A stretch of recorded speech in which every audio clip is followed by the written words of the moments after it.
You just walked in here with your BERO bag, right? Yeah. Tell me a little bit about BERO. Obviously, you just launched with Tom Holland, Yes. a new beer company. Yes. Or, you know, you can tell me what you call it. But tell me a little bit about the instinct that you had there. I'm like looking at the bag. Yeah.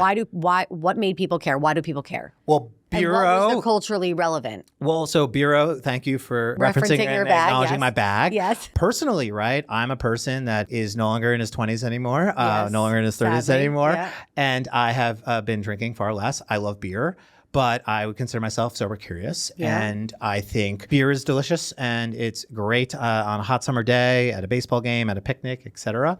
And I have noticed the trends in beer, sort of non-alcoholic beer product. Like it's gotten really good. Like Yeah, you I've had honestly it. can't tell the difference between a sort of non-alcoholic beer and a regular beer. But the fact is it's brewed the same, it tastes the same, it smells the same, it looks the same. It's a beer.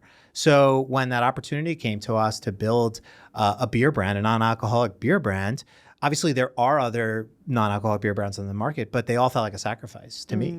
And like there weren't brands that I wanted to be a part of. They weren't brands I'd be proud to hold or sort of bring to my friend's apartment for the Super Bowl.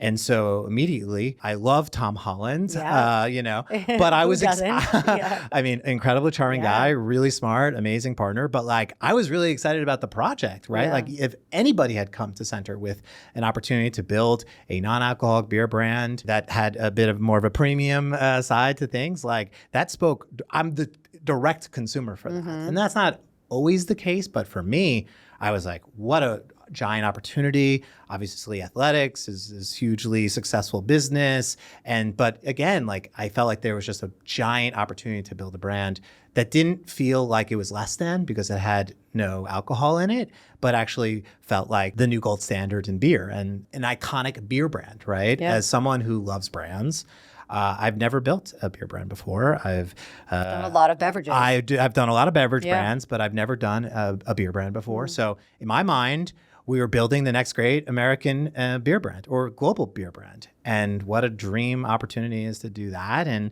that's really what led to the work was that ambition and that delusion that we could. Yeah. It's interesting though, because if you're someone who's new to brand, you're new to marketing, you're new to design, even just hearing the explanation of BERO makes so much of the design make sense. Yeah, and obviously it makes sense on its own, right? We're not building brands for people to dig into the brand strategy and understand it, right? You're building brands for people to connect with, feel emotionally connected to, want to put on their counters, want to use to kind of represent who they are. But if you're almost backtracking a brand, right? If you're, you know, engineering it backwards, it should always make sense in some capacity in such a simple way. And it does. You said a couple of things that immediately bring, honestly, the can to mind. An iconic brand, a gold standard of beer. Like those things in and of itself already sort of connotate this idea that there's nothing in that sober, curious market that I want to feel proud of that I'm going to bring to my friend's house on a, you know, on a game day. So what a unique way in some capacity you are given